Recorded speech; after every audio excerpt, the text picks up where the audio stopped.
Nagulat ang fans at casual netizens nang biglang mag-post sa kanyang sokmed ang dating owner ng rest house ni Kim Chiu sa Tagaytay na si Arceo Enriquez Alfonso nitong weekend. Mukhang updated ang dating owner ng property ni Kim sa mga pinagdaraanan ngayon ng aktres, lalo na sa demanda nito sa nakatatandang kapatid na sila Kam Chiu. Nag-post din ito ng photo nila ni Kimi na kuha sa mismong property. Narito ang caption ng ginamit ng dating owner ng rest house ni Kim sa kanyang Facebook post.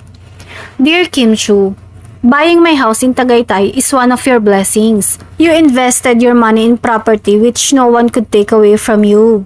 I still remember your sweet words. Sige na Kuya Seo, akin na lang to because at that time there was another buyer.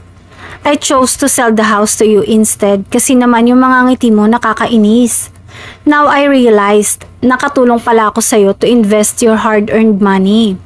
May fans at netizens na natuwa at nagpasalamat kay Seo dahil pinagbigyan nito ang kagustuhan ni Kimi na mabili ang dream rest house sa Tagaytay. Pero dahil din sa nasabing sokmed post ay muling naalala ng mga memang netizen ang ginawang paglustay di umano ng ate ni Kim sa hard-earned money. Kung ano-ano na naman ang naging hanas nila sa ate ni Kim. May mga nagkomento pa na baka ito na lang ang natira sa mga property na ininvest ni Kim o baka naman daw pati yun ay nadamay din sa mga ginawa ni Ate Lakam.